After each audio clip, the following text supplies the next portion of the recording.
Hey guys, and welcome to Little Black Book 91. We're here talking to you guys today about changing the perception of marriage. But I'm not doing it alone. I'm here with This Is Marriage UK, and I'm also here with Jay Anderson as well. Now, you might recognize both of these handsome faces on my screen, strong beards, strong wisdom. Okay, strong melanin. All right. So, we're going to have a real good conversation today about changing the perspective of men in 2023 around marriage. And the reason why I wanted to talk about this was because I've spent some time on what we call the manosphere side of YouTube, the repeal side of YouTube. And there seems to be this idea of marriage being one that is a cash loss, number one, two being, it only ever leads to divorce. And number three, you lose your kids if you get divorced, if that happens to, and that women are all waiting just to still kill and destroy. In fact, they've got a better job than Satan has in the kingdom of darkness. So this idea of marriage is now becoming what we call a trap and a prison for certain men and how they view it. So I decided to collect some Avengers around the globe, specifically UK. To come and discuss and maybe change some perspective, not maybe, change some of these men's perspective, challenge them and reframe what marriage is meant to be and how it can be beneficial, especially for men going forward in 2023. So if you are new to the channel, do me a massive favor. Make sure you like this, you share it with somebody, and you subscribe as well to the channel if you haven't done so already. Make sure you share with somebody. There's a lot of people out there who want to know about marriage, so we want to see them come through and have a real good conversation. But let me get introducing my guests to the show. I'm gonna let the first one go. Curtis, let them know who you are. They've seen you before, but they need to know who you are. I know, bro. It's a privilege to come back, man. I mean, yes, I'm Curtis. I'm a friend of my friend Kojo. Just met Jay. Yeah, been married for a little while now, and I've got something to say, got something to share. I'm always willing to talk and help people navigate the journey of relationships. We run another platform called This Is Marriage UK, where we help people to have through discussion. It's actually whether you're married, single, or divorced, we have those discussions to help people navigate their space, because some of us make it, some of us don't, but we all need still that space to voice up and get that support. That's us. Love that. JJ? How you doing, everyone? It's me again. You'll see me tomorrow as well. Thank you, Coach, literally for just speaking to me about this. As soon as he said, Jay, come on Tuesday, I was like, I'm down. The reason being, because marriage is close to my heart. I mean, those of you who have been on the channel for a while, I'll freely speak about, I don't tell you everything, but I freely speak about a lot. I give a perspective of things that I've been through, things that I've seen, just an understanding from not just a man's point of view, but also a divorced man's point of view. So some of you who are new will know that I was in a 5-year relationship. 3.5 years of that was divorce. I wasn't the one that walked away from it. And one of the things I do say, that being married has given me a greater outlook on what it means to be single. So one of the things that's close to me is understanding that a lot of people don't actually know what it takes to be fruitful in marriage, to actually be happy in their relationships, to even be happy as single people. And some of these things are so key. Personally, I have a men's ministry called Kingdom in Need of God, Kingdom in Need of Greatness. That's one of my passions, just speaking to men about the things that we're going to talk about today.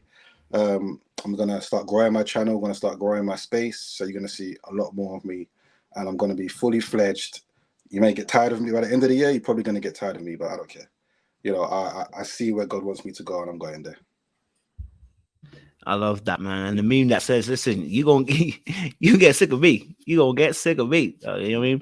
And we like it. Okay. We like it. All right. So, gentlemen, let's get this conversation rolling and let's get deep straight away. I want to ask this question.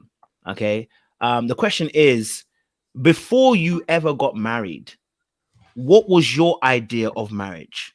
Before you ever got married, what was your idea of marriage? I want to be able to bring that to light, maybe. Curtis, you really know I like you to open up. Straight for the jugular on this. So I got married at 25. I guess my year on the way there, I had a particular shape, I had a particular look of the woman. I knew exactly how she was going to treat me. I knew how I was going to treat her. I knew how happy I was going to be. And let's not forget, I knew how much sex I was going to have. Let's bear in mind that was in my head, right? Let's go there. You understand? I knew all of that. So my perception of marriage was very much that. And that was from teens. You know what I mean? I had a dream. There you go. Love that. Love that. Jay, tell us, what was your idea? The marriage. So for me, I'm gonna say I've been fortunate enough to grow up with, mum and dad still married, mum and dad in the house. Although the dynamic is not one I would repeat, with my dad from in my teens, he's going back home. I'm from Ghana as well. And, he's leaving around a couple of months, coming back 1 month, ABC. So although he was around and my parents are still together to this day, I didn't see the daily love, the daily togetherness, etc. So that's something that I actually wanted to explore myself. I felt like even though I hadn't been taught that, it doesn't mean that I can't be that type of man that woman needs. So when I was younger as well, I actually said I want to settle down, get married by 22. I had a child by 22, but I didn't get married by 22. So, the course of my life, I did meet someone that I thought 100%, but that didn't work out at that time. Although we're back together now, but that didn't work out at that time. And continued through my life, right? And then when I gave my life to Christ, and I'm mentioning this is because my perspective changed. When I gave my life to Christ, I was fortunate enough to be in a church where a pastor, he was very open and frank about marriage. And I used to give people that I know who are almost there or are married advice, even though I didn't have that particular experience. And I would listen to the feedback. And I'm just saying, look, all I'm giving you is what I've been told. Apart from that, there are certain patterns and behaviors that we all do as human beings. So just be aware of ABC. I never really told anyone what to do. I just made them aware of things. And the reason why I made them aware of things is in my mind, I had already thought about what is marriage? What does it mean? And I started to understand, marriage is about, purpose and what you both can come together and achieve. However, and this is where we're going to go into, one of the things that because you asked me the question, what did I think it was? One of the things that I fully missed myself 100%, we can all say understanding who we're marrying.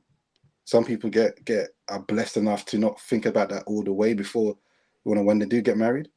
But to me, I didn't fully think about who I was actually marrying, rather than leading with, this is the person I want, etc. So we can get into it. So I'm not going to talk too much, but those are my perspectives. Whereas I feel like now my perspective is full circle, which is why some of you experience, the things that I say. I want to ask a question. I'll just say, Curtis, when you heard that, I know your brain tinked. So tell us what your brain was hearing, what you were thinking when you heard what Jay was kind of saying. The whole thing's a gamble, all right? You can try and mitigate the losses, but it's still a gamble, right? We don't know who we're marrying. We really don't. And you can date the longer you date is the more you work it out, but it's still a gamble. In fact, statistics show that the longer you date is the less chance you have of getting married. So really, it's always a gamble. The more, the logic of moving in together, I want to know who I'm marrying, or I want to know who I'm settling down. Statistics show that you've got a 70% chance of not being married. It's a gamble. So what we do is if everybody kind of sticks to their guns in certain principles, then we would do well, or we would do better than what we have been. And I say that I want to be clear before I say any more. Just because I've been married for however long doesn't make me necessarily any better. This is, everyone is learning, because I've made a lot of mistakes on my journey, and so was Juanita. And so, and those mistakes could have led to the end, and that's the thing. It's like some of us have made it and some of us haven't. But whilst we are here, I can say that the girl I married, I thought was my female twin in many respects. I thought she was perfect. She had it together. She knew where I was coming from. Nonsense. Absolute nonsense. We don't know, because the thing is, whilst, this is the thing as well, whilst I am single, I'm a great guy. Jay's a great man. Kojo, you're all right, When you start living with someone, that's when we start to find out who we really are. And when I say that, I mean the obvious, but what I really mean by that is now I'm going to find out who I am. Yeah. And I don't even know who I am. So for me to understand who the other person is in detail, it's not going to work. We're going to have to work this out. And not everybody can and not everybody does, but that's the point. And so when you said, Jay, you had a dream of who this person would be. I'm like, yeah, and then we get married, and then we're gonna find out. And let me add to that as well. One of the things that I add to that is marriage will show you if your strengths as a single person, as in unmarried, is truly a strength in marriage. It will truly show you those weaknesses that you've been hiding, that you've been trying to mitigate. Yeah, you're gonna see them, and they're gonna come out. So then it will show you what type of person you are when it comes to conflict resolution. And I'm not just talking about with the person you marry, I'm talking about with yourself. That inner battle, those decisions, well, for a lot of people in this day and age, those new decisions that you need to make. If I carry on behaving like A, what is likely going to happen to us? So these are the things that I usually say to people now, just the perspective. Because like you said, bro, we can all have a dream. We can all say this is the one. We can all say the heavens opened up and God said this is the person A, B, C. But ultimately, you both need to put in that work. So you both need to get to know each other. But I agree with you. You need to get to know yourself. And a lot of people, I feel, in this day and age, don't actually know that. They know what they want. Not.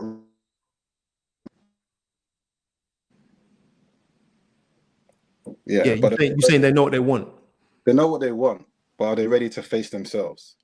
Are they ready to be exactly what they need to be in order to not just receive what they want? I think that's the easy bit, but keep it.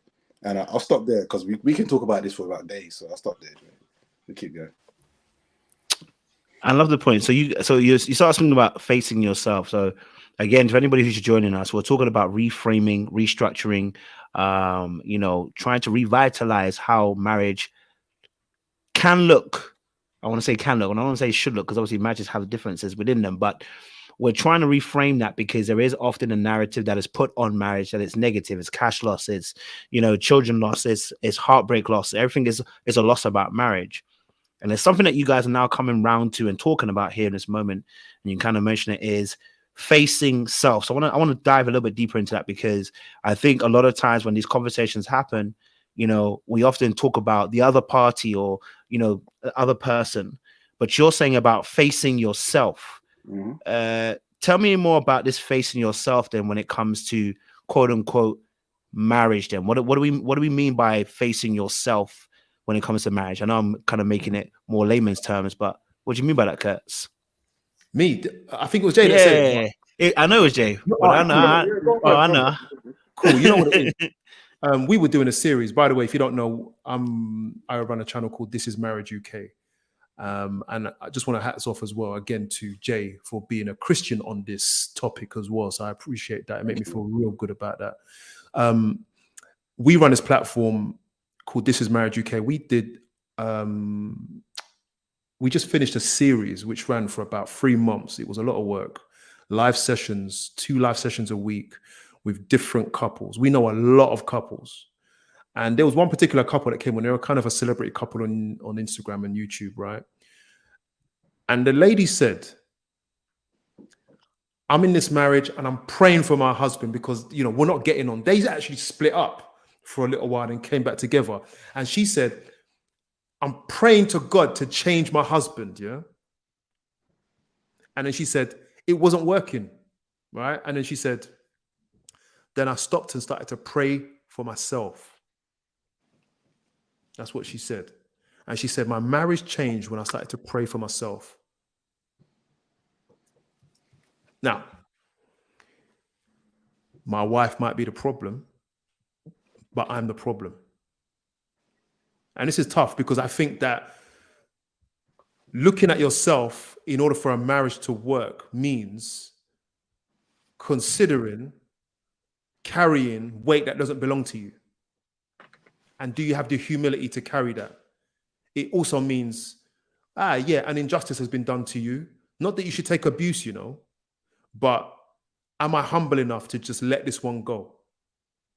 Looking at self means, yes, you're a nice person, but you need to be what you need to be for this marriage. So you might be calm, but sometimes calm isn't going to work. Sometimes you might have a great sense of humor, but a sense of humor might not be able to work for this person in this situation. And so everyone has to look at themselves and say, what do I need to be for here and now? And that conversation, in my opinion, is very uncomfortable, because what we're dealing with so many people trying to enter in on their own terms. This is one of the biggest things for me. Like, I'm scared. If I was single now, I'd be scared. I wouldn't trust anybody, because the narrative now is what I can get. See, for me, like, I have whatever wealth I have, my wife can have it. If we split up, I'm not going to take a thing. She can have the house, the car, every single thing we own. My lady was there when we had zero. So it's like the trust I have.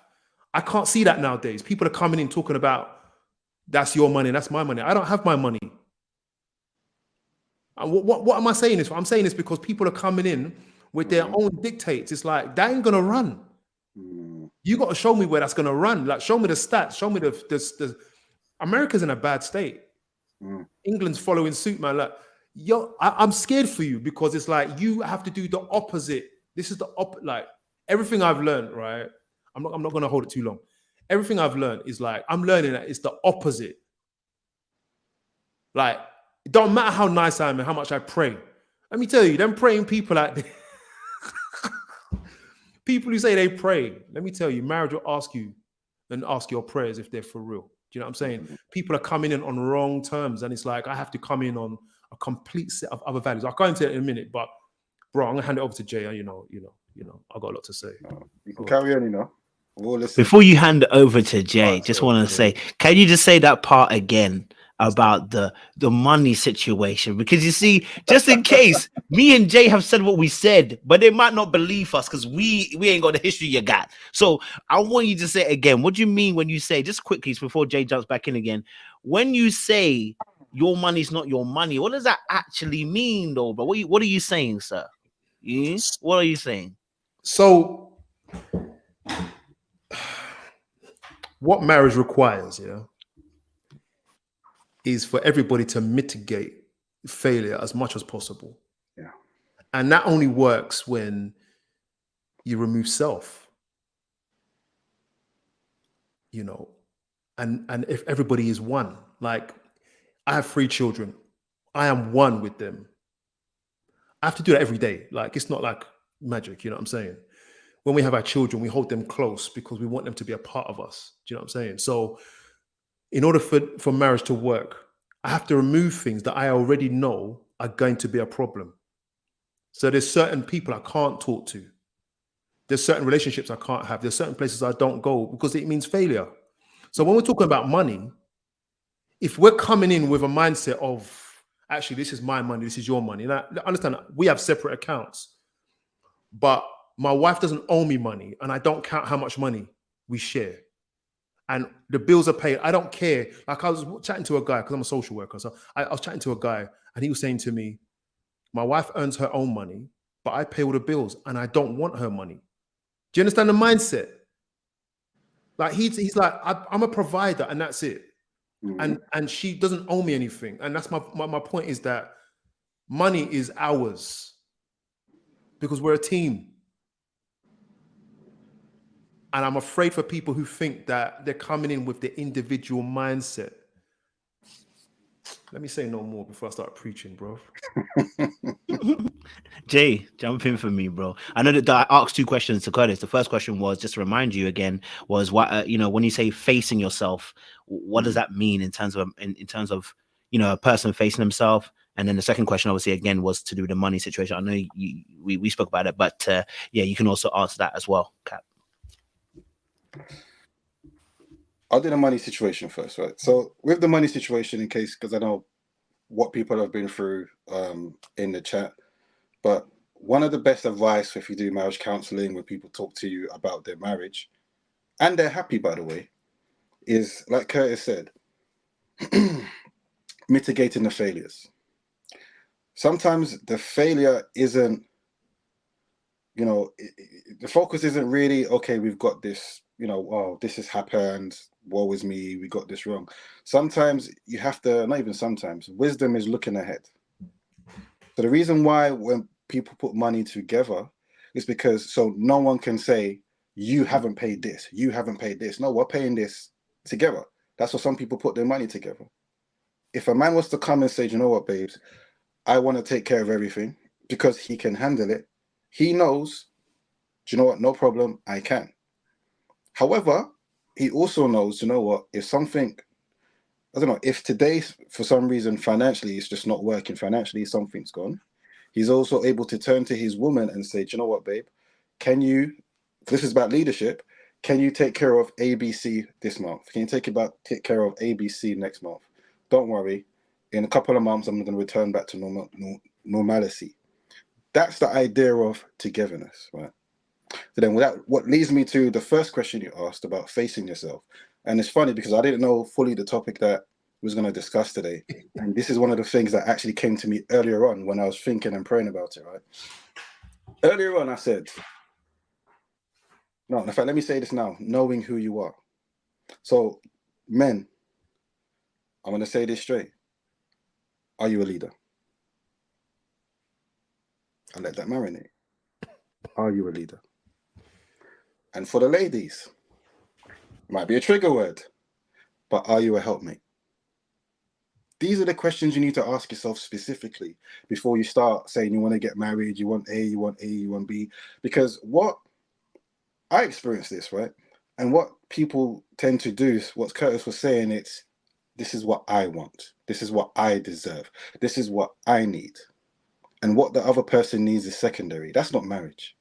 Marriage is sacrifice. You're serving each other. That's where you're truly going to find your happiness in marriage. And the generation we live in today is a selfish generation. I understand why many people will be scared, because when you're meeting someone and you're just hearing what they say, and you're also hearing how they have behaved or operated in their previous relationships or just around people. The question is, okay, if we get together, if we marry, how are you going to be? And this is why I bring it back. As a man, are you a leader? Can you lead? What examples in your life today, before you even get there, shows this is who you are? As a woman, can you be a helpmate? Can you submit? What examples in your life do you have right now that will show you that that is possible? Because when you're just, so I'm not saying you've got to be perfect with it. No one's perfect. I don't even like using that word. But it's all a work in progress. But the understanding is, do you have the basics and the foundations? If you don't, you can go and get it. That's fine. There's no problems. But going into it and you have an expectation of yourself and obviously of the other person, you have to understand what it takes. You have to understand what comes with it. You have to understand how to navigate it. I'll give 2 examples. As a leader, you're going to have to understand not every decision you make is going to be possible. There's no proper leader in this world that's going to make decisions that the people that they're leading is always going to be happy with. So you're going to have to expect the fight. You're going to have to expect the argument. You're going to have to expect the disagreement. There's going to be times where you're going to have to put your foot down and be principled. Are you able to do that, or are you going to be a walkover? Because the woman that you want really wants you to be principled, really wants you to put your foot down. She also wants you to give her the grace, because I see it as, we're on the board. So there's going to be some times where I need to listen to her because she knows more about ABC than I do. She might have a different perspective, even if I know more. But it's about, if we're going to be together, this is how it needs to be run. But ultimately, like you mentioned a few years ago, there's going to be a time where authority is needed. There's going to be a time where someone has to make an executive decision. I'm not saying you need to be a military boss. I'm not saying you need to turn that into some sort of, authoritarian rule. No, there has to be someone that has to make a decision. And most women want this anyway. Most women will say they want a man to lead, they want a man to be more dominant, ABC. when they've had previous men in their lives, they've spoken about being able to walk all over them and not liking it, but they do it anyway. This is women telling you what they want. So if you want a woman to be able to submit and talk to you, respect you, you have to understand what type of man that you are first. This is why I say look at self, because we've seen so many men complain in the manosphere, across all these podcasts, across all these things, and I'm being real about it. A lot of these men have become successful. They wasn't successful in the beginning, but they've become successful. But they are not the type of men that's gonna, I'll be honest with you, they're weak men. That's how I see them. They're weak men on the inside, which is why they have to come out and put women down, which is why they have to come out and try to control the narrative in order to protect themselves, because they don't have what it takes to lead properly. I'm going to come off it and speak about ladies. Don't worry, I'm not going to speak as long on you ladies. I've seen that. I haven't read the chats today, but we've read the chats over a couple of weeks. So we're going to move on. But ladies, if you want a man to lead, look at yourself. There's no such thing as when the right man comes along, then I'm going to submit. That doesn't make sense. That doesn't make sense, because you're basically saying this is who you are. So when that man comes along, you're still going to be that way. So he has to be principled to be able to turn to you and say, look, babe, I know this is how you've been. I know this is maybe your upbringing or etc. But at the end of the day, this is not how we can run. This is not how we're going to go. I need you to play a role just like you need me to play my role. And then we move on from there. However, just like I said about the men, you have to understand what type of woman that you are and can you play that part. And in fact, I'm even using the language, can you play that part? It's not a game. It's really not a game. Can you be what that man needs you to be? Because you can just as much as him sabotage and pour so much poison into the relationship and into the marriage by some of these behaviors. This is why I stress to people, pay attention to yourself. Pay attention to yourself. Don't lie to yourself. Don't even lie to others. Really seek to even go into warfare to make sure that these things that you've been given into your life or that you've been put onto your life, that's made you struggle to lead, that's made you struggle to submit, these things will be amplified in marriage. That's marriage for you. I don't know how God has designed it. These things will be amplified. Trust me, you haven't seen nothing yet. I'm not saying, if someone's cheating you once, your husband's going to cheat you 10 times. That's not what I'm saying. What I'm saying is what you go through in marriage is going to hurt a lot more. It's going to have a greater impact. And you're going to have to really look at yourself and say, when we're going through the mud, do I have what it takes to make it work? A lot of people give up. A lot of people give up because the dream hasn't been the dream. Because the fairy tale hasn't been the fairy tale.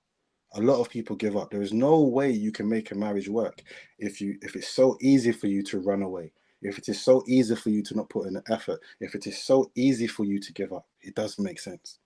It's hard. Trust me, it's hard. And that's why I'm going to repeat it again for the third time.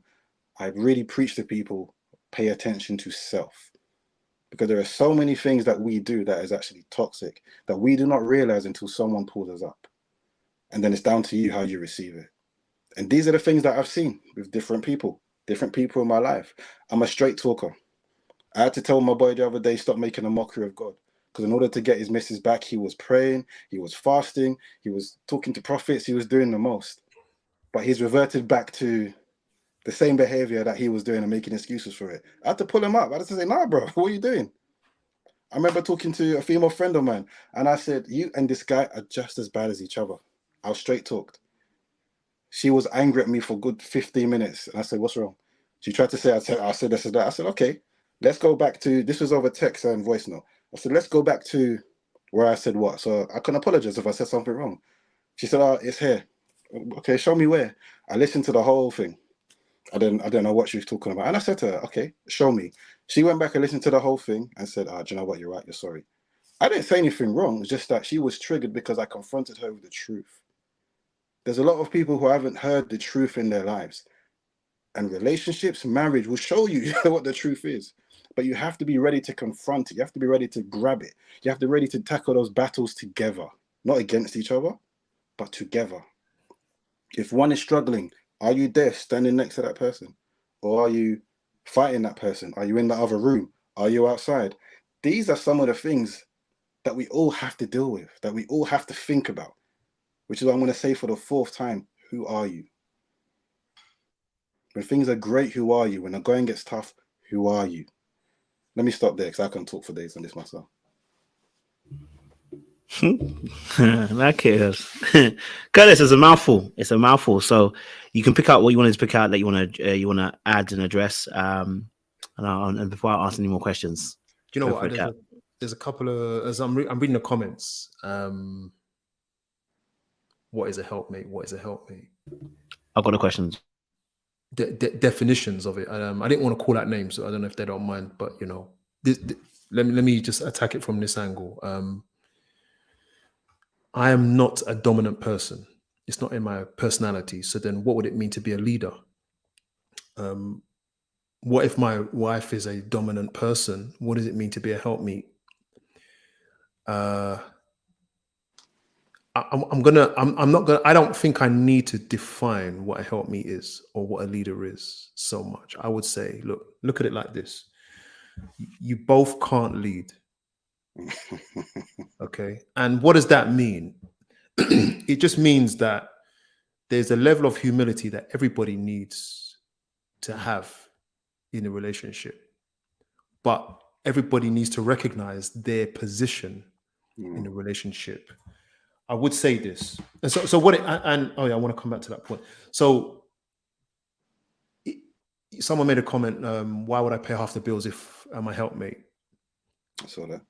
Look, may I encourage you? I appreciate the comment, actually. I love the honesty. My wife works and she pays bills. She doesn't pay bills. Let me tell you what happens. She works and her money goes into an account. For most of the and the bills are paid. So most of the marriage, she has earned a lot more than me, and at times been the only earner in the marriage because of certain circumstances that we went through. And she found herself, although it's not necessarily in her nature, she found herself still, for the most part, as the helpmeet. How is that even possible? Well, maybe because our expectation is that it's a transaction. I will submit when you bring in the money. And that is, let me tell you, that type of marriage is like having a relationship, like a man having a relationship with a blow-up doll. It's not real.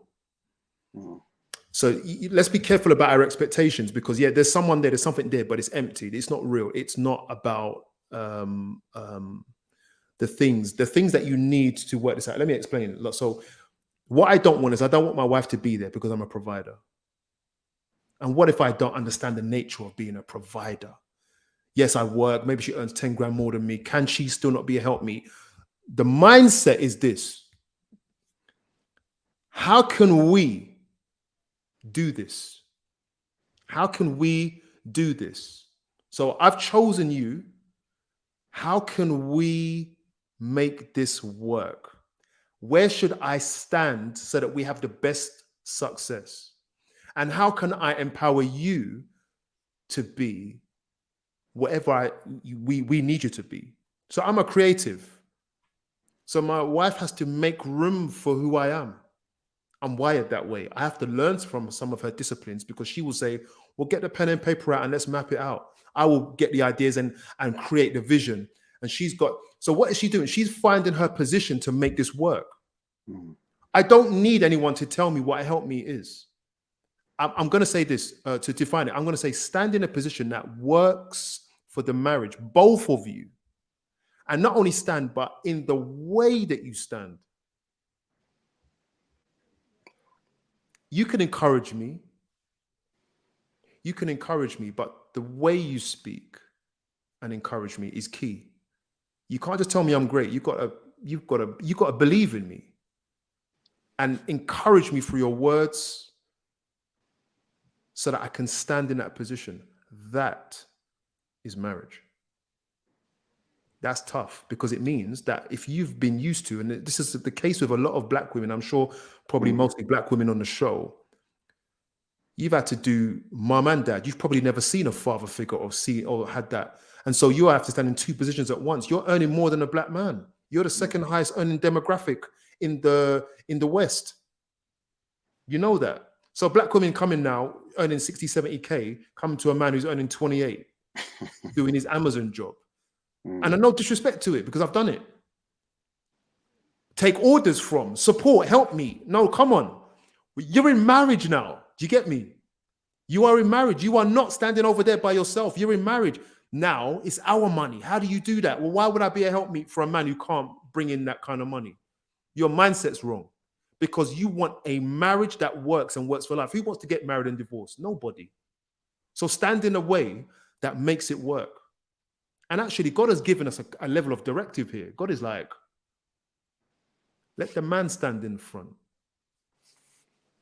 Men can sometimes, you might say, get the alpha male kind of personality, and they will naturally do that. But for the guys who are not like that, who you feel safe with, because most women like a guy they feel safe with, because alpha males can be intimidating. But for the guy you've chosen who earns less than you, you both need to go on that journey together and stand in a position to empower him. In fact, let's go deeper.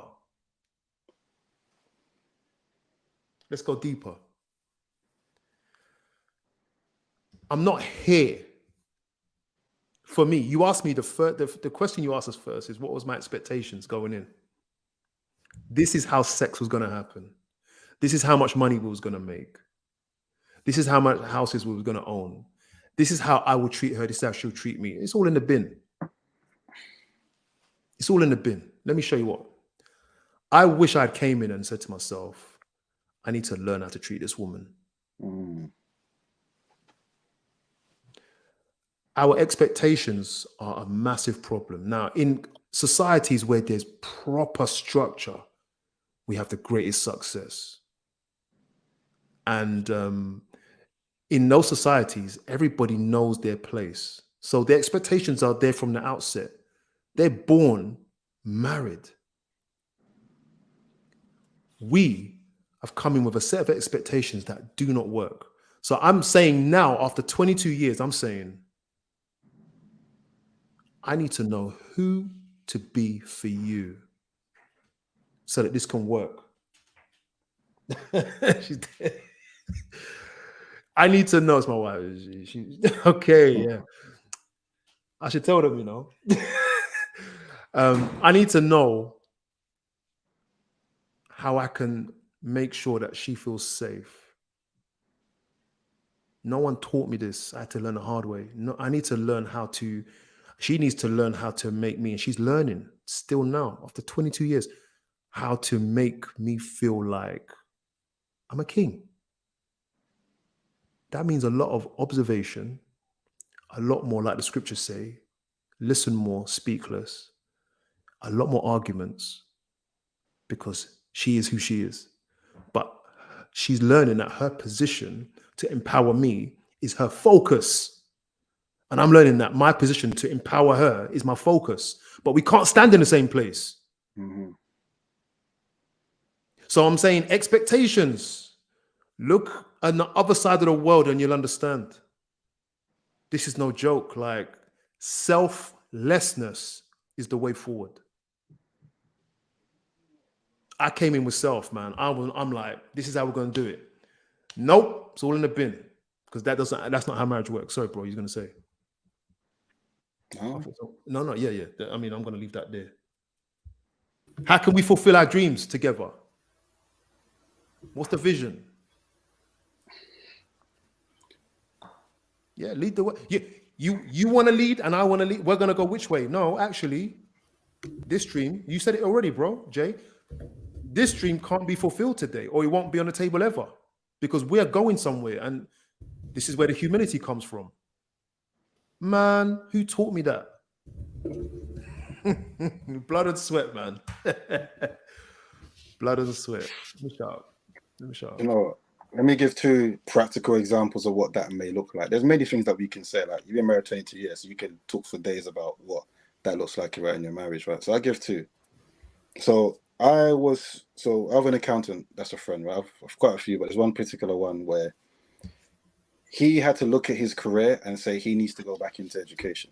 Because I saw someone a question about when does a time come where the woman has the vision and the leadership, etc.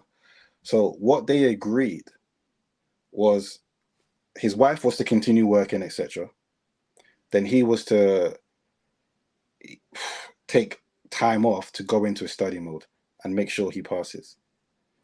I think it was around 8 months. And by the way, he felt rubbish as a person because he felt like, I don't like this, not having an income, etc. But they had to go into that zone thinking about where we're going in the future.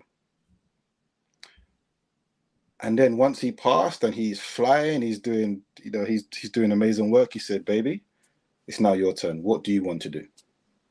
And she then stopped working and then she focused on what she needed to do for her career. He said to me, this woman can get whatever she wants because she really held me down in the place that she was supposed to when I needed her. I have another friend. I was talking to him last week. We all set up men's meeting. He said when he met his missus, I had nothing. And he promised on their 10-year anniversary, I'm going to say to her, where in the world do you want to go? And he committed that to God, and that came true. The way he was telling me, he was just so happy. Like you can see the difference, in just having a woman that was like that. Like it's amazing. And I give an example of myself with my missus, right? With the ministry that I'm building, with what I want to do, I make jokes all the time. I say to her, listen, come, let's go in there. Let's talk let's talk together. But she doesn't want to be on the camera or anything like that. In fact, she might even be listening in now, right? But she said to me on her own accord, no, that's not what I want to do. You lead, you do what you need to do. I will be behind the scenes and I'll make sure everything is working so that you are able to do your job. I said, whoa. I didn't say nothing. Yeah. I said, wow. Yeah. Now, I'm going to say this. And she might be watching this, so I don't care. But like I told you, I've been married before. And the person I was married to would never have that mindset, at least at that time. Now, I'm not saying she's a bad person or anything. I'm just talking about knowing who you're marrying. Because that means the type of man that she should have married wasn't the type of man that I was at the time, and vice versa. So we get into relationships and marriages with people that we're not, I'm not going to say not compatible with, but we're not trying to work with. That's how I'll say it. That we're not willing to compromise. That we're not willing to see, like Curtis said, where can my place be to make sure not only does this work, but I can support it to the destination. What can my place be? And it's both ways. It's both ways. That's what marriage is. But it happens at different times. But when one side is trying to be controlling, when one side is just focusing on what I want, my own sacrifices, ABC, and you're not even considering the other person, this is where the problem comes. Was it last week we had over the past couple of weeks for yourself, but last week we had the conversation about should a man love a woman more? All of these sayings create imbalances that equate to problems, because these are things that are all based off coping mechanisms, safeguarding. You on purpose restrict yourself to give that person more. Yeah. This is what the manosphere is saying. I'm going to restrict myself from loving a woman properly, effectively, because they don't trust women. Yeah. Women are saying the same thing about men. Yeah. That's all it is. Right now, the manosphere is trying to convince you that this is what you need to accept, and this is what's going to be. You have ladies that we saw that, at least at the beginning of the conversation, were saying, this is what's going to be, this is what I was told. And by the end of the conversation, they started to realize, you know what, if I continue, except for one, but if I continue this, I'm most likely not even going to get the type of love that I actually desire. Because how can someone give me, we're not God. There is no infinite well of love. We have to ask for that. But there's always going to be a time where discouragement sets in, hardship sets in. There's always going to be a time where we look and feel like, wow, I'm pouring so much into this person, but they're not really doing it for me. Most of us have been through that. Where we're looking back and realizing, wow, I've done all this, and the person is just willing to just let me go. Like none of that means anything. The person is taking everything for granted. The person is not appreciative. See, these are the things that create imbalances. So what Curtis is talking about, and I've just mentioned it, is being able to pour into each other in the place that you need to, because it's a together job. It really is a together job. It's not about what you can gain. It's not about what you deserve. If you want to behave spoiled, whether you're a man or a woman, that's entirely up to you. But you're not going to truly serve the marriage. You know, when we look at biblically, I don't even want to quote scripture right now. I just want you to understand it's about togetherness.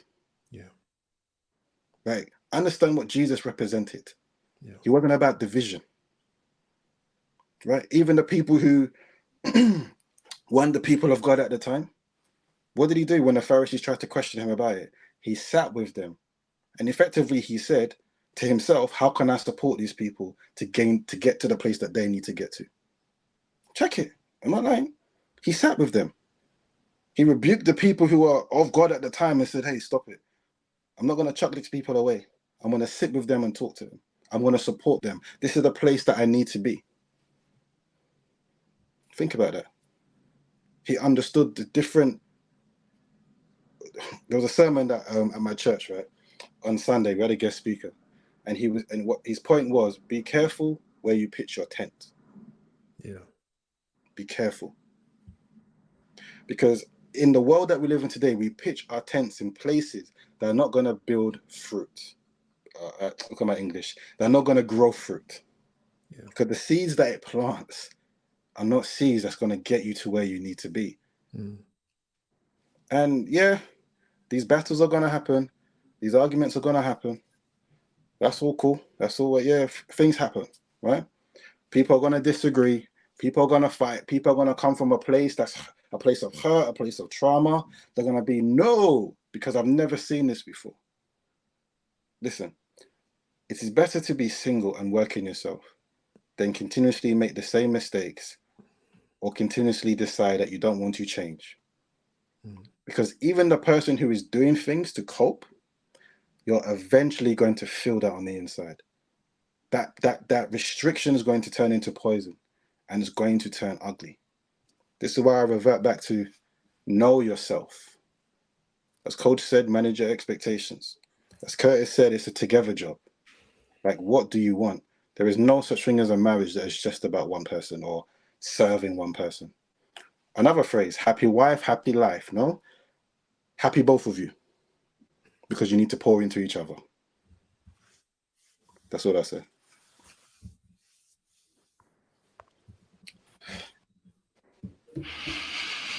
Hey, listen, I'm not trying to interrupt the conversation. It's going somewhere. So, Curtis, if you got something to add again, bro, I'm not gonna disrupt your flow. Yeah. I was going to go for comment, but a louder comment. No, if you want to, I can go for it. No, it's all right. I'll just touch it lightly. The thing is, my wife pretty much deals with the money. I'm just saying, referring to a comment earlier on, she manages that because although we can both do it, she does it a lot better.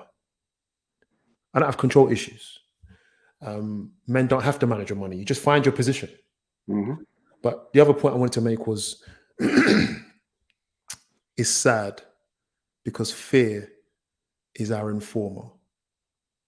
It is our big informer. In fact, fear is an interesting thing. It permeates. It's like it permeates into every crevice into our being and informs all of our actions and reactions. A lot of what we think relationships are about now is based on the fear of loss and the fear of hurt.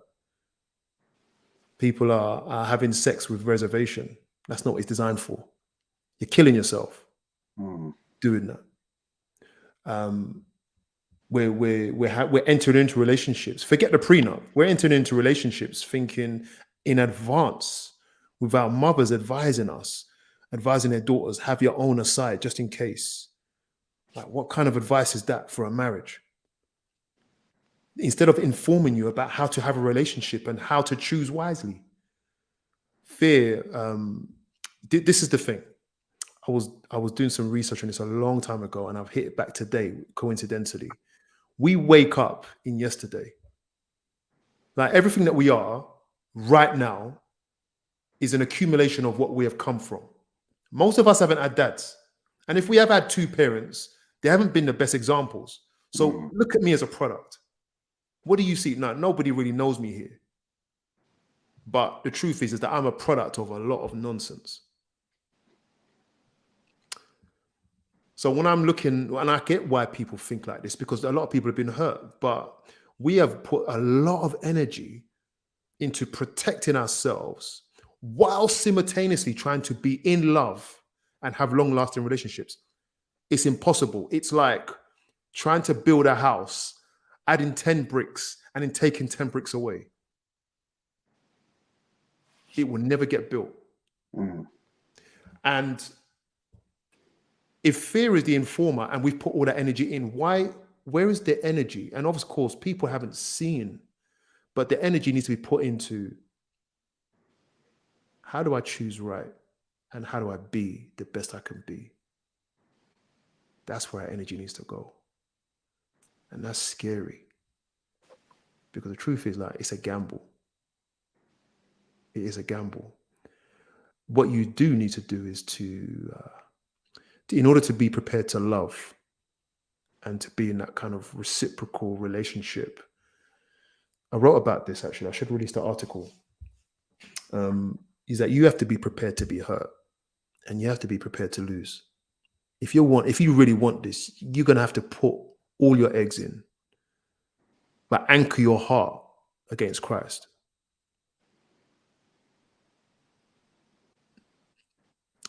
How do we do that? It just has to be done. And I don't know how you have a relationship without hurting somebody else. You're like, someone made a comment, I held down a man, but he cheated. Choose wisely. Like, when we enter into relationships, be very intentional. I always say, a man knows after about 30 days if you're the one. If he don't know after 30 days that you're the one, and you don't know that he knows, what are you doing with this person? Men know. It's a 5-minute job. I can settle down with this girl. If you're in a relationship for 1, 2, 3 years and you ain't heard nothing yet, man, you're a fool. You can't even look at the man. And the same for the woman as well. You're a fool. Like, when you go in, okay, after 30 days, 6 months maybe, what's happening now? I don't care how much you love this person. Where are you going? And if you don't know, you're playing around. Do you know what I mean? What we ultimately want to do is be very intentional about every single step in a relationship. And that's how we overcome the fear element, because we have a plan. Why are we here? We are here because I've seen something in you, you've seen something in me. If we don't get that plan, that reciprocal, that vision that we're sketching out together, if we're not sketching out this vision, one of you is a fraud. And not only that, but one of you is getting free milk. Do you get what I'm trying to say? And that's why I always recommend to people, don't have sex until the right time. And I'm not talking about before marriage, I'm talking about in marriage. Because then we'll know what this is all about. But once you start living that husband and wife life and you haven't signed any contract, things are gonna fall off. It's like buying a house, living in a house without taking out a mortgage. The people that are in it, they're not leaving. And what happens is people become so entwined and they can't make right decisions because they're emotionally invested. They don't want to lose. No, follow a very clear, intentional plan so that all the fears that we have about relationships are dealt with a lot earlier on, because you are both very clear about the vision. That's all I'll say on that. You know what? I want to, by the way, thank you, Curtis, as well, man. I want to answer a question that Queen Bee keeps talking about in terms of the man having a final say. Now, the reason why I draw this question out is because I know a lot of ladies in today's world, because of their experiences, I'm not going to say do you know what? There are some ladies who are difficult. I call a spade. But what I'm going to say is how ladies have become, and I'm not saying all ladies, is a product of what they have been through and a product of lack when it comes to the men that they've experienced, but also in the wider society. So we understand, right? It's not just a blame men thing. It's not just a blame women thing. We have to look at what is happening, what's brought us here. Now, how can we come out of it? Now, the first thing I normally say to people on this is, if you want a man to lead, and asking the question, if as a woman you're saying you want a man to lead, you have to place him in that position, whether you like it or not. There are some men who are going to make you feel more comfortable. Yes, granted, but you still have to make that decision. You still have to tell him, this is who you are in my life, and then make that decision to do it. It doesn't mean when the time comes where he's going to exercise his leadership that you're going to feel comfortable. But let's look at this. If you can do that in the workplace, if you can do that in your church, if you can do that wherever that you need to, you should be able to do it where it matters the most, which is in your home. The reason why it matters everywhere else and it matters more in your home, because it is your husband that you're building life with. You know, if he's dealing with someone who doesn't want to listen to him, he's going to feel disrespected. Just like as a woman, if you're dealing with a man who doesn't know how to talk to you, doesn't know how to take care of your heart, he's always harsh, you're going to feel unloved. But this is how you speak to a man. However, a good leader will always turn around and understand that the people that they're leading can plenty times make better decisions. It doesn't mean the leader is lacking anything. It doesn't mean you should see the leader as lacking anything. Just a good leader should consider who they're leading and allow you to show the way, to show everyone the way. Allow you to make your point. Allow you to say, do you know what? I believe, or I feel A, B, C, D, E. You know, don't just say it. Don't just, I think and whatever. No, like give actual, depending on what type of man you're with. Like, I'm the type of analytical man. How are you doing, TD? I'm quite analytical. So I would rather have someone who explained to me, why is this wrong? You know, why do you think A? And we can move on from there. That's how we need to see it, because it's a team effort. Now, there's some women out there that will say, do you know what? I just want a man to make all the decisions. I know someone like that. They didn't care where they was driven in a car. They didn't care where they was going. I was scratching my head thinking, what's going on here? I didn't like it. Like, to me, I need some level of, like, I need to feel that if I left you alone, you're able to handle yourself. So for me, I need my missus to meet me somewhere. I'm not saying she has to, you know, I'm not saying I'm going to place her as my leader. That's not what I'm saying. What I'm saying is, as I'm doing what I need to do, I need her to do what she needs to do as well, but not fight me. So if she's placed me in that position, it's quite counterproductive if she then starts to fight me. It doesn't mean you can't challenge. That's what I mean. It doesn't mean you can't challenge what I say. It doesn't mean you can't disagree. But as Coach was saying in the comments, there's a way we go about it. There's a way we communicate. There's a way that we speak to each other. There's a way that we deal with conflict. There's a way that we deal with things. But ultimately, there has to be a decision maker. The majority of women, if you're making the decisions all the time, in fact, you've had to do all this in your life up to this point. It doesn't mean it's easy to let go. But the moment you're able to let go and give that responsibility to the man, you don't even realize how transformed you'll be. You might be uncomfortable in the beginning, but eventually you will realize, I love this.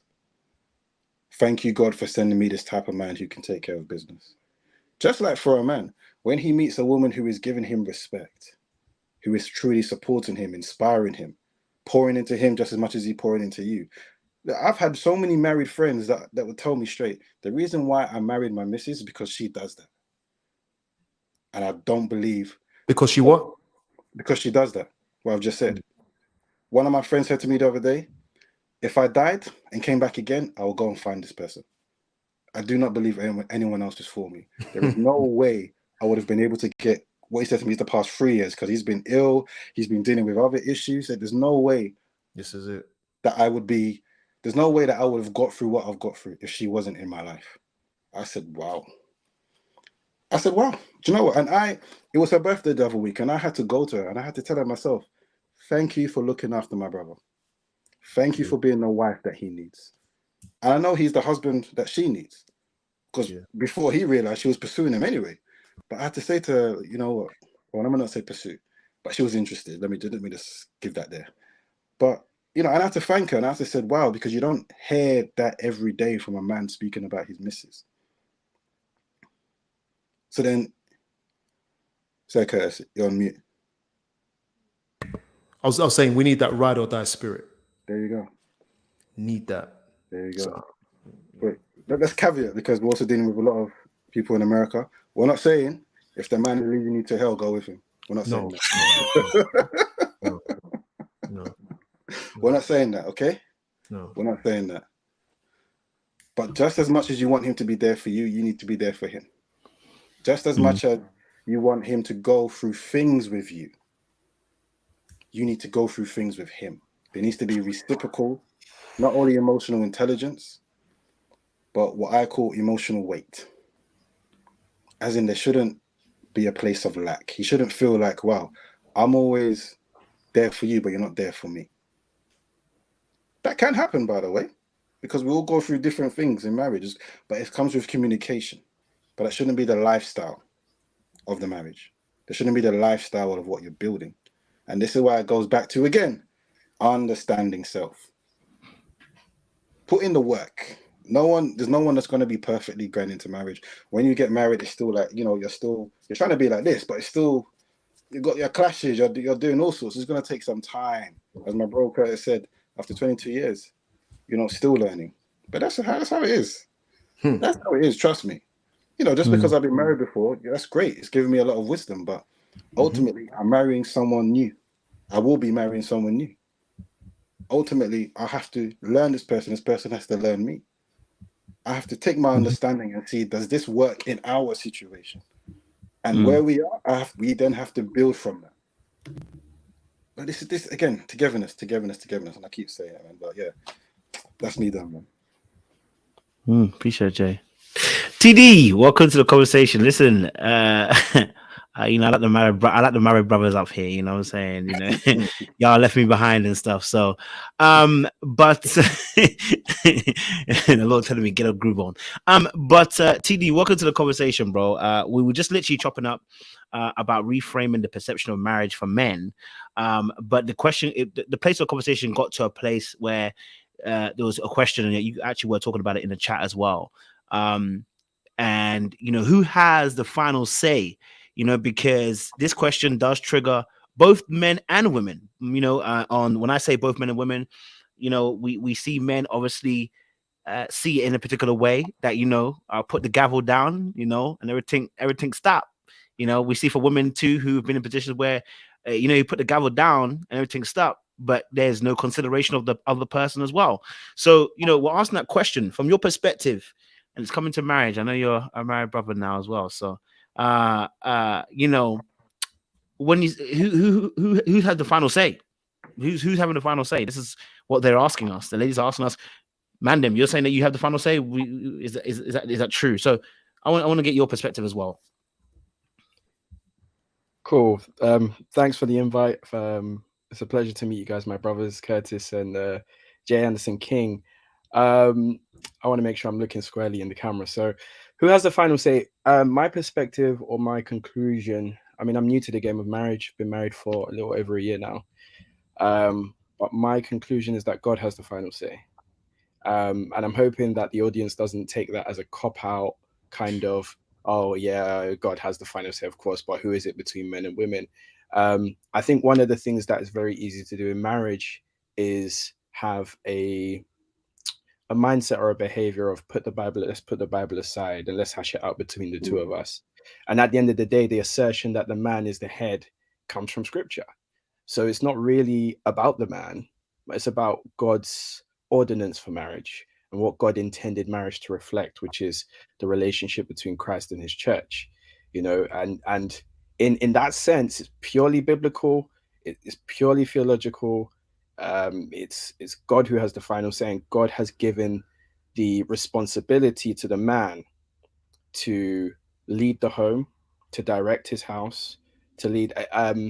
The meaning of husband is actually the one who binds the house and brings the house together. So it's his responsibility. Now, I think maybe to kind of evolve the question a little bit, how does the man discharge that responsibility is another question altogether. So that everybody knows there are different forms of leadership, different styles of leadership, different methods of leadership, different approaches. Two people can take the same approach and it looks completely different. You know, there's leading from behind, leading from in front. You know, some people might decide, okay, I want to empower my wife to make decisions. So I'm going to step back sometimes. Others may feel, nah, I'm calling all the shots. It's all me. It's my show. I'm running things. Is it right or wrong? I don't know. I mean, that's the decision the individual's made to discharge their responsibility. I mean, I say when it comes to these things, the finer details, so long as we're staying between Genesis and Revelation, I mean, everyone can make an argument that they're doing the right thing, but I don't necessarily think it's as much the right thing as much as it is, you know, for the ladies, as harsh as it may be to say, you know, this, if you're married out there and you've got a husband who's telling you, sit down, we're watching this movie, or no, we're not buying that, we're buying this, or we're not going here. Like, man, you got to, the Bible says that he prepares a table before me in the presence of my enemies, man. You got to sit and enjoy that meal. You got to chop it, man, because that's what you chose and that's what you accepted. This is the person, the man you chose as your leader. And the biblical illustration of this is Abigail. Abigail, you know, she saw what, I think it's Nabal, if I'm not mistaken, my brothers, you can correct me if I'm wrong. We're all, you know, into correct, the bro. scripture. Abigail saw what her husband was doing, how he was treating the king, and she was like, "What the heck?" And she didn't go to him. She went to the king and said, "Listen, that's my man. That's what I got going on. I'm sorry. Let me do you good. Let me nice you this way. Let me just nice you this way. Just go your way. Don't come and kill him. That's my you know, that's my man. You know." And David respected that so much that when he heard that Nabal died, he came and collected Abigail as a wife. Straight. It's like, this woman knows. She knows what it's about. She knows what time it is. She knows how to position herself, and also how to not, how can I put it? Not to go against what God has set in motion and what God has set in order. Even if, for example, if your husband's making a decision which you think is foolish, it might be a foolish decision. Like, genuinely, it might actually and like, we make foolish decisions because we're only human. Being the leader doesn't make us perfect. Being the leader doesn't make us all knowing or all seeing. It just means we've got that responsibility. Some of the men out there, they don't even want it. They don't want it. It's like, you make you choose. But in that kind of space, you have to give him the freedom to move and make decisions. And once he makes a silly decision, twice he makes a silly decision, wisdom will begin to speak to him that maybe check in with the missus. You know, maybe get her opinion, get her viewpoint, get her to give some input, you know, because you're making a lot of bad choices. I mean, we pray that wisdom will speak to him, but, you know, ultimately, that's my 2 cents on the matter. It's God who has the final say, and God has given the responsibility to the men to discharge. Love that. Curtis, go for it. I know you want to say something. Do you know, it's interesting because technically you're right, and I'm not going to take away anything from what you're saying. I guess the reality of what it looks like is this. Sometimes the reality of leadership means that you're going to be in a position to make a decision. Now, it's very rare that we have a make or break decision, or we have a crossroads. You know, it's not a regular thing in a relationship or marriage, right? But when that time comes, you have a discussion. Which way does it go? Now, ultimately, we stand in where you stand. So, like, you know, God said, look, let the man do that. But what the man doesn't do is act as a dictator, because we don't see that model of relationship with Christ and the disciples, if he's the model. And at the same time, we have to be prepared. Like, if I was a woman, for example, can I even say that? I don't know. But if I was a woman and my husband was making a decision and I thought, we've spoken about it, I don't agree. Ultimately, and this is the thing, in principle, guys, in my opinion, sometimes you have to let that play out. Because there's something more important than making right decisions or who has the final say. The most important thing is how you come to a place of decision. That's the most powerful thing in your arsenal. And that really is the depth of your relationship. Look, my wife has sometimes asked me questions about X, Y, and Z, and I've said, it's your choice. But I'm prepared to fail with her. Do you get what I'm trying to say? Now, look, I'm not the guy. But I'm just saying, this is my mindset. Like, I'm the kind of person, I watch my children grow and I'm like, they're going to have to fall to learn. Because when they get up, they're going to be wiser. I want my wife to make decisions. But there are times when I say, there's no way that's happening. There's times when she says, Curtis, you better stop that now. Do you get what I'm trying to say? A leader does listen. So, but I will say, so who has the final say? I do think, although we've got that, God has set the order, there's a bigger thing here. If we look at creation, the Father, the Son, and the Spirit were all there. If we look at creation, who laid the foundations of the earth? It was Christ. The Father could have done it, but he didn't. Who's going to speak to the planet Earth? The Holy Spirit's going to do it. Look, we're looking at a sharing of responsibility, although everybody recognizes who the head is. So we don't see a dictatorship model. And all those people out there who are in marriages, who I have the final say, be careful with that. Do you know what I mean? Because your wife will be sitting and smiling with you, but she can't stand you. You got to be careful. Some wives are afraid to speak because culturally, they don't like you and the way that you work. Oof. Real talk. Let me shut up now. TD. Real talk. Now, Curtis, I respect what you're saying, man. I to quote, I don't know if it's the best source of wisdom, but Spider-Man. Every time someone talks about power, and with great power comes great responsibility, and 100% agree that you, if anything, it's a reflection on your manhood. If you can give a little bit, you make the decision, empower people, lift people up, bring people up, and again, I mean, to say that everyone has a different style of leadership doesn't mean that their style of leadership is the best approach. And I agree with what you said. It's beyond the bounds of right and wrong. But at the end of the day, if you're a leader, you want your team to win. You want your team to move forward. You want your team to progress. And is it progressive to dictate every single move that somebody makes? Arguably not. Like, I mean, honestly, unless somebody defers to you, but even then you'll be uncomfortable. It's like, come on, like you got to chip in, you got to have a say, at least express an opinion. I always cast my mind back to the image in Coming to America of this perfect bride that they've prepared for Prince Hakeem, and she says, whatever you say, my lord, whatever you say, my master, anything you want, if you say the sky is green, the sky is green. And it's like, man, this kind of plastic, obeisance, plastic submission is like, be real, be a human being, be a person, and allow me to give you the opportunity to also give input, make decisions. Okay, it's not every time that as I'm giving you the floor, we're going to go that way, but I would like you to contribute. I'd like your input. Because at the end of the day, two shall become one. So, where's the head without the body? Like if the man's the head, he's got to have a neck. The neck's going to help him turn and assess the landscape and the view. And once the head makes a decision, the body's got to act it out. But if the body's fighting the head, it's not going to work.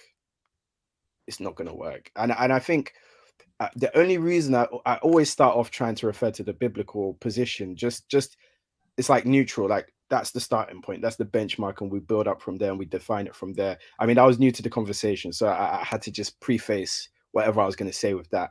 But I 100% agree with you, Curtis. It's sharing responsibilities. There's a structure. It's an organization. It's an institution. The man cannot, and is not biblically is not supposed to shoulder all of it, everything. He, at the end of the day, things defer to him, but that doesn't mean he makes all the decisions.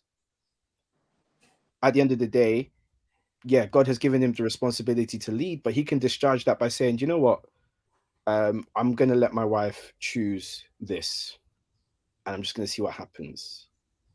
And she can either ask for my advice and my input, but I'm not gonna force that on her, because I also need to give her room to grow as a leader. Because just because the man's the leader in marriage doesn't mean the woman's not going to be a leader in life. She's going to have her troop that she needs to lead. She's going to have maybe groups outside of the home that she needs to lead. And what better ground to learn leadership You know what? I mean, we'd like to think this, right? That the husband is the best leader, so much so that his wife has learned how to be the best leader in other areas of life. And it's like, man, I'm just learning from my husband. Of course, you've got pastors, and God bless the work that pastors are doing in the church. But we would like to say that a wife can come and say, my husband is such a fantastic leader.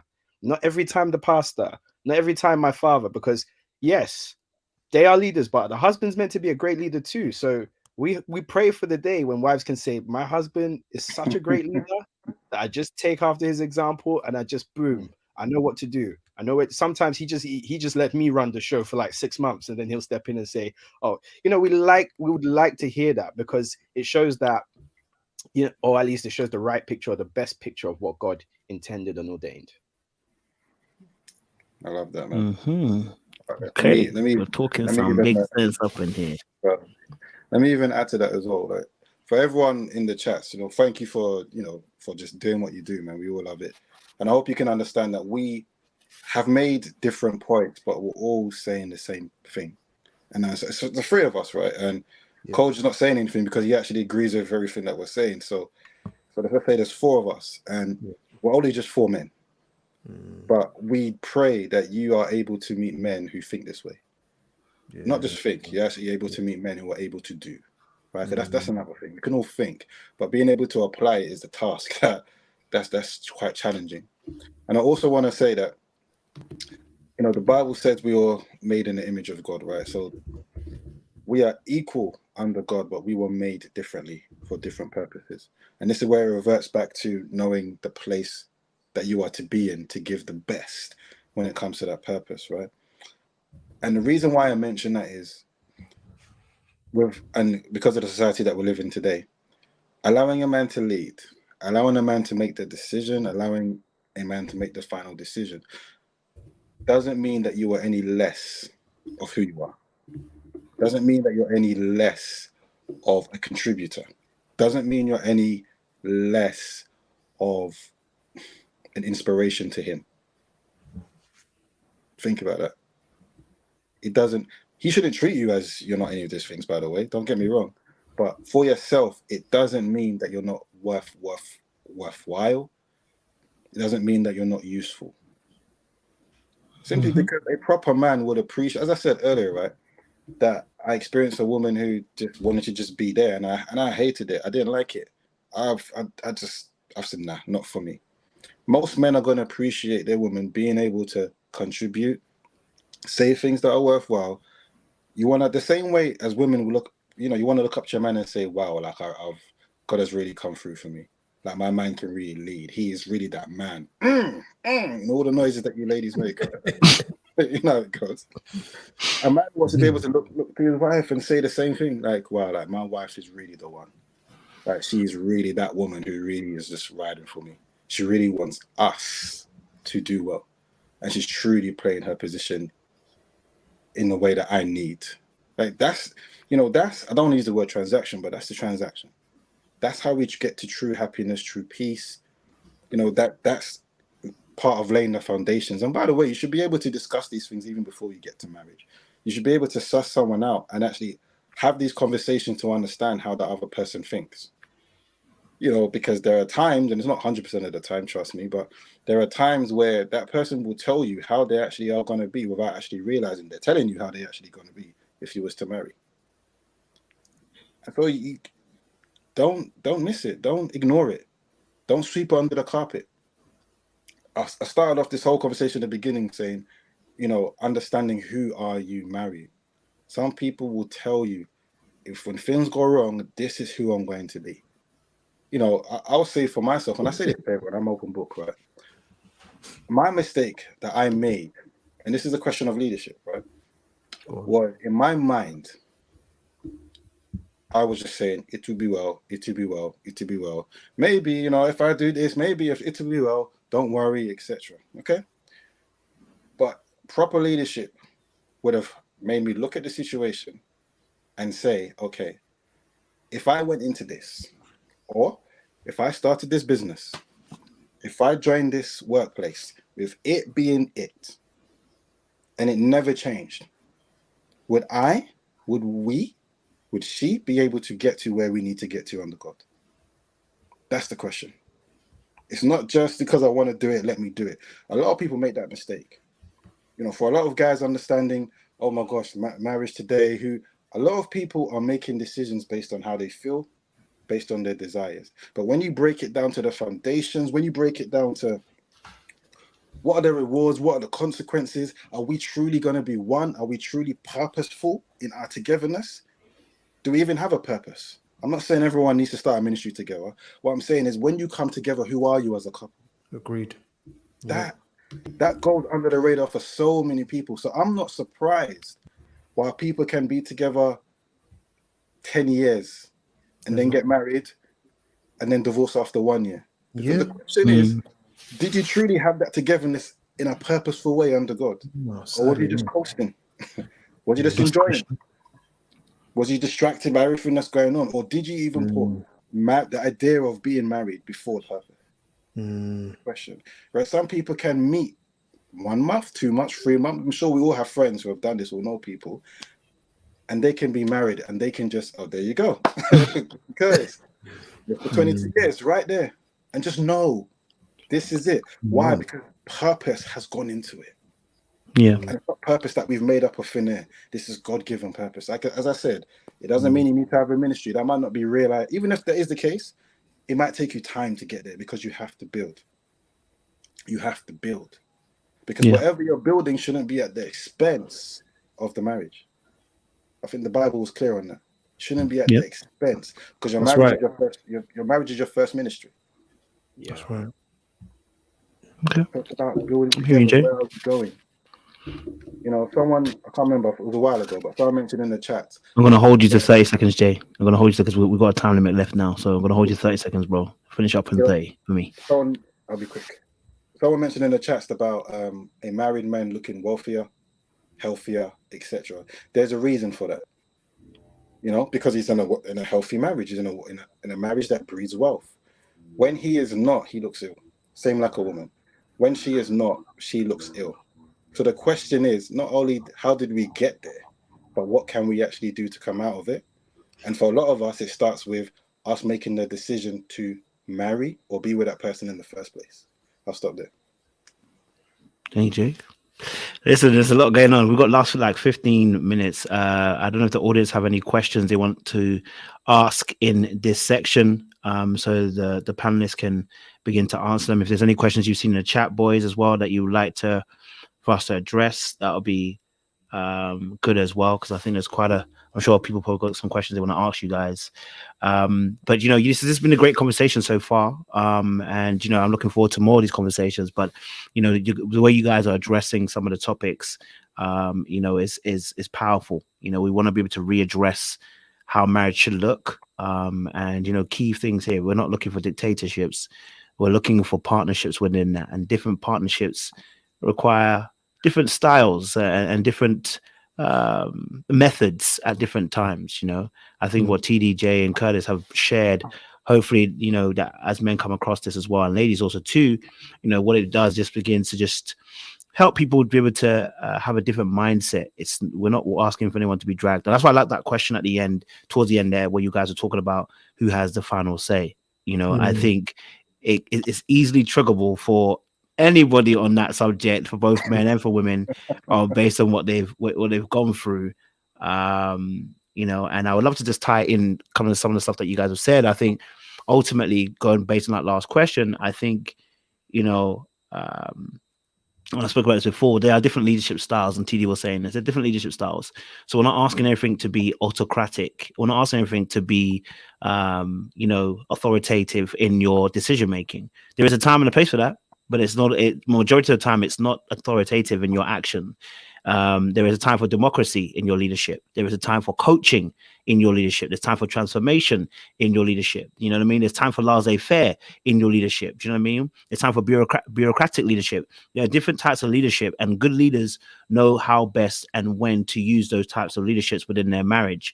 Now, I will say this, and I say this all the time. As a man, the responsibility is on your neck. It's on your neck. So for both men and women, choosing a partner is quintessential, especially if you're a man that already has a vision. you really want to be careful who you choose, who's going to aid you on that walk. One, because you need to be able to pour into her, because the Bible talks about you being the head, but it talks about you being a source. And that means you're pouring. It doesn't mean necessarily you're domineering. You're pouring into the other person. And that means also too, she is somebody who's receptive to the pouring, because what you're giving out, she's receiving.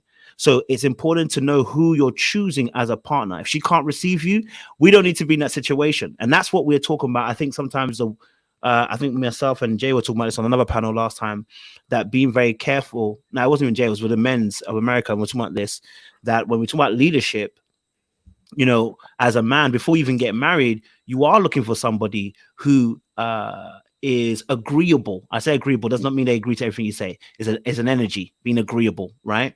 They're not contentious. They're not combative, right? There's a way to disagree without making it combative, right? So like I noticed even the guys, though you were all agreeing, I know that there was some minor, not necessarily disagreements, but there's some minor, like that's not everything I'm saying, you know, but you did it in an agreeable way. That's what we're talking about. There's a way and a wisdom about the way you go about challenging when somebody you don't agree with. How do I find that wisdom? How do I go about making sure that if this is the person I've chosen, how do I disagree with what they've said?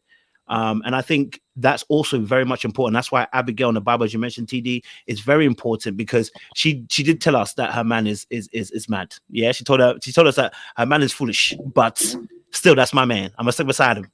Okay, so you know what I mean? That's what she said. I'm gonna stick beside him. So how she handled that is what's quintessential. So if you know you've got a partner, ladies, that you don't respect in his leadership, I wouldn't even say engage. I'd say don't engage. And I say to the man, them, if you've got a woman that you can't pour into and she doesn't receive your pouring, leave that woman alone too, because it will only cause issues in the long run. That person didn't want to receive and you didn't also want to give.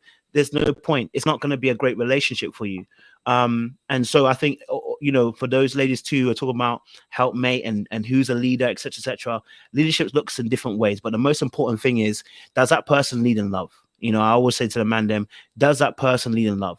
We can start from there and we can begin to build. Because if you're not leading in love, this thing gonna fall out real quick. So find someone that shows you. And I task this to men specifically. As men, I want to challenge you to lead in love. So everything you're asking of the woman to do, make sure that you're able to do yourself. Because when you're asking for it as a person, and you're asking that person to do this, when I say do everything, doesn't mean, you know, everything literally like that. But I'm saying when we're talking about characteristics and values, you're saying you want to see this from your partner. Like, for instance, she don't listen well. Do you listen well? Because if you don't listen well, you are demonstrating. And this is something that Curtis has told me, and I loved it from the time when he came on the channel the first time. He says, I'm always trying to demonstrate, because there's only good talking for a little while. But if you don't demonstrate, then you have confusion within your home. You're saying you love your kids, but you don't show the love to the kids. You're saying you love your wife, but you don't really show love to the wife. So it has to be that you're leading in action in that thought, okay, as well. So let me park it there. Curtis, jump in for me. I know we haven't got necessarily a specific question, but I don't know if you've seen one that you wanted to answer or anything. But if you haven't, you can just, you know, give us some words of wisdom. I think I'd wrap it on this, like, couple of things. Fear. Don't let fear be your governor. A lot of the ethos, the ethics, the premise that people enter into relationships now is based on the fear of failure, and that is really the worst foundation, you know. So check yourself. And if you move past the fear, you can actually see a lot clearer who you need to be with. Yeah. You know, the second point I want to make is that when we say the model of Christ, whatever we say it's going to be, and we know that it's not a dictatorship, but whatever we say it's going to be, I want to go back to your point you made, that you reminded me that I made. And that is, before you say anything, let your greatest noise be your life lived. Amen. You know, and that is the sermon. The sermon is, well, what are you doing? Show me. Actually, your partner should say, yeah, he's like that. He cares for me. They should be able to say it out of their mouth. Your children should be able to say that. Your girlfriend or I'm speaking for men now, right? Yeah, let's just do that. I'm not going to speak for women. Your woman should be able to say, I know this man cares for me. Mm. Why? Because he's shown me. I know that he wants to marry me because he set a date, you know? And we say that because even in our fears, yeah, you know, I set a date early in the relationship. I was scared, but I knew that the only way forward was to set a date. Where else was I going? I knew that if I'd gone in another cycle of being in a relationship, just mucking around, it was never going to go anywhere. So I put a value on this one. My sermon is what I've done, and I've learned the hard way. I'm going to say very clearly, Juanito and I have not always seen eye to eye. Neither do we see eye to eye on everything after all this time. But what I've learned to do is keep my mouth shut a lot more and live out what I'm asking her to do. Let me shut up there. I love that, Curtis. Thank you for the final thoughts on there. Jansen, what's your final thoughts? I'm gonna hold you to 2 minutes, but what's your final thoughts?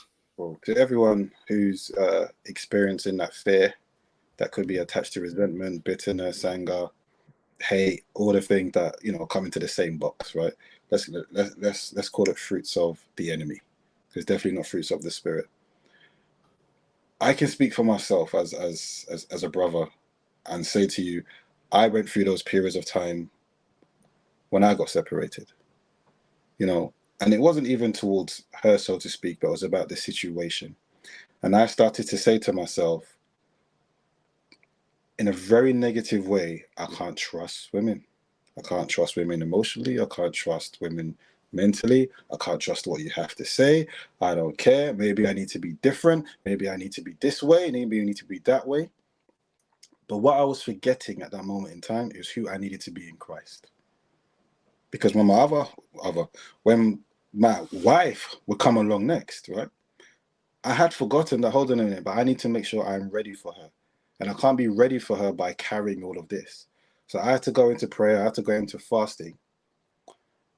It was about a month initially. And then after about 6 weeks, the gyms opened up again and I was able to go. And then I had to come into an understanding of myself that the way that I love and that I express love, am I doing what I'm supposed to do? If the answer is yes, then that means I need to continue that way because it's Christ-like. And at the end of the day, the person who's going to be for me is going to be able to receive that. And I removed my fear because it doesn't mean the first person to come along is going to be that person. Let's think about that. The first person to come along doesn't mean it's going to be that person, but I have to make sure that I'm not fearful in such a way that I'm not doing what I'm supposed to do. I'm not allowing what's supposed to happen to be done. And that's one of the best decisions that I made, because coming full circle to where I am now, I'm in the best place of my life and I can only be thankful.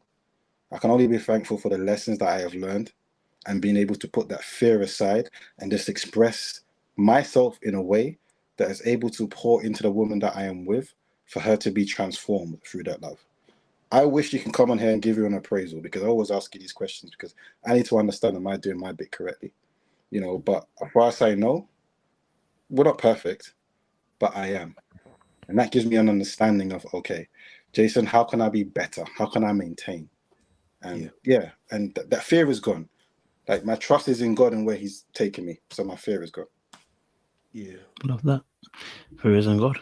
TD, final thoughts. Well, I'm gonna try and be quick. I've picked up a couple of questions in the chat. What can be done to encourage more men to enter into marriage? Pray for men. Pray for men. Pray for men. That's going to be my main advice. But of course, speak good things. I know sometimes there could be the evils and the bad vibes, the whole men are trash kind of talk. Like, if you're saying that, you're never really going to see a man in the best light, and possibly you're vibing some energy that's just anti-man. Like, I don't know for sure, but that's my take. If you're saying men are trash, you're not gonna bag one, girl. So just change your mindset, renew your mind, seek counsel, pray for men, pray, do all nights for men. Just as this generation of men, just do all nights for them, pray for them, because we need it. We need help. Got a lot of people coming from single parent homes, a lot of bad role models, a lot of bad examples out there, a lot of things that are not right, that are being asserted as this is how it's meant to be, this is how you should be. So just a lot of prayer. Next question. So what's the responsibility of the wife as a helpmeet?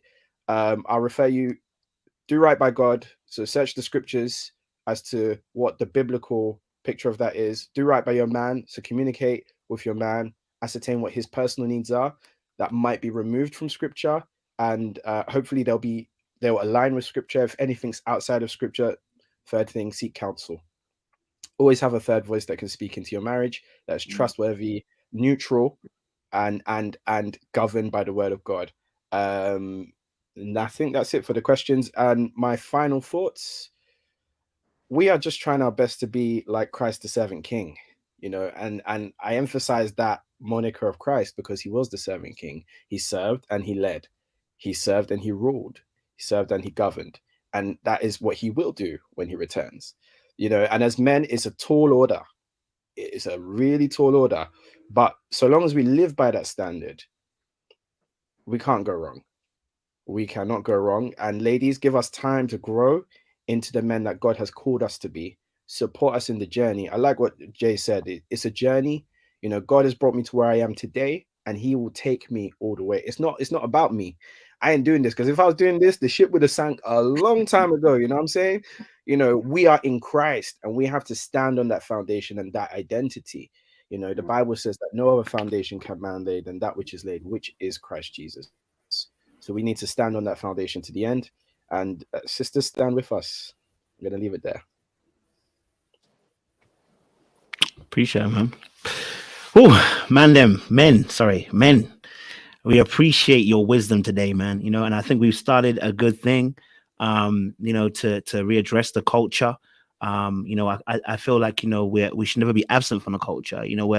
We're to shape it. And so, I love the fact that you guys have brought great words of wisdom that can help both men and women in this case. I know we're talking to the men specifically about changing their perception. But I love what we've done. Next week, what I do believe we'll be talking about is servanthood within marriage, because I think that sometimes for men, you might hear servant and you think that servant is only your wife. My friend, we are going to address that situation. Servanthood is for everybody. Okay. If anything, more for you even than her. So we're going to discuss that and get deep in that next week as well. Curtis, what are you saying? Because Curtis, give me a look. What are you saying? Hold it till next week.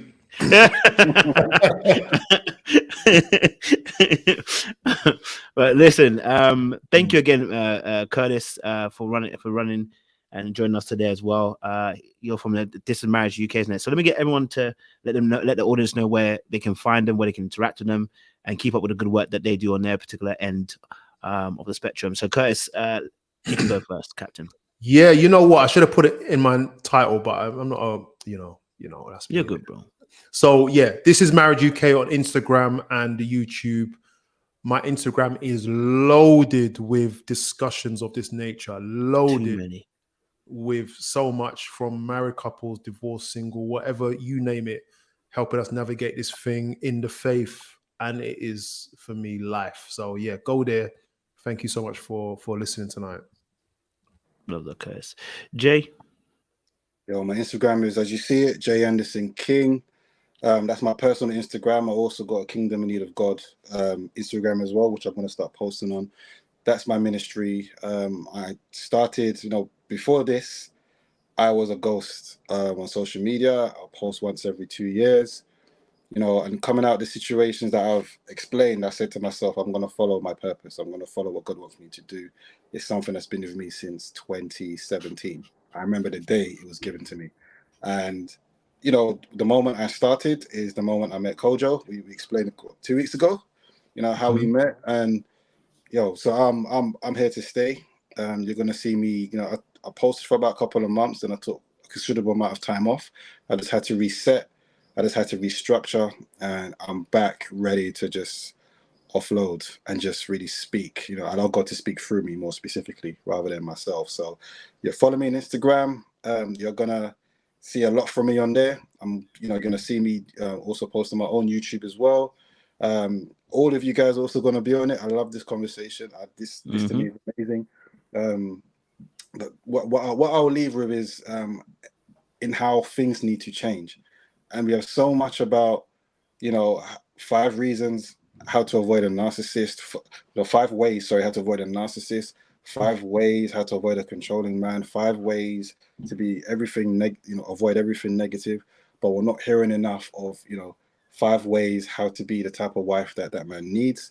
We have 5 ways how to get women, 5 ways how to get as much sex as possible, 5 ways how to be this, that, all this stupid, undisciplined men, let's be honest here. But we don't hear enough about 5 ways how to lead as a husband, how to lead in the community, how to be the type of man that a woman needs. And these are the conversations that we need to have. So I appreciate all of you. Love that, Jay. TD, talk to me. Beautiful. Where can I find you? My socials. So my personal social is OKOITE101. Okoite 101. That's on Instagram. I just had to spell it out because if I say Okoite, it's a bit, Okoite, what's that? So it's OKOITE 101 on Instagram. That's my personal one. I also run a ministry called Psalms, and it's an acronym for Perfecting Sound and Learning Music School. We've got a vision to train and support local churches in developing their music, and with the end of supporting the gospel being spread across UK and Europe at the moment. Hopefully we'll get into international waters one day, but we'll see what God is doing. We've also got an Instagram, so check us out. It's Psalms, but you got the full stops between each letter. So check us out on Instagram. I'll get a better presentation for next week so you guys can know where I'm at. Where's my G? I got you. I'll put in the chat for you. Okay, so if they've already located you, they said, "Are you Nigerian?" They've located you already by your name. So, by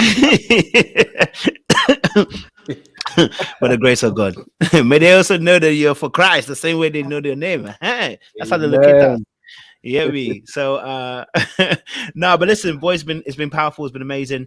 We'll be back here again next week. We'll go again, and like I said, I want a topic to be servanthood. What role does a man play as a servant within his own marriage? Should he even serve? Because some people don't believe that men should serve. They believe that his foot should be up on the desk and food should be served to him, and let him watch the game in silence. You know what I mean? He should be served, not serving. So we're gonna readdress that next week and go deeper into that. So bring all the wisdom you brought this week and bring double again next week. Yeah, as well. And audience members, thank you so much, ladies. I hope this is helping readdress as well how you should look at men too, because this is also a good conversation for you guys. As we're putting out this great wisdom, it means also look for men like this. Okay, all right, look for men like this. Okay, all right. So we appreciate you guys. Stay locked, stay loaded, and I'm gonna leave you as I always do with Anyala, and then we're gonna get out of here. Not on my watch. Not on my watch.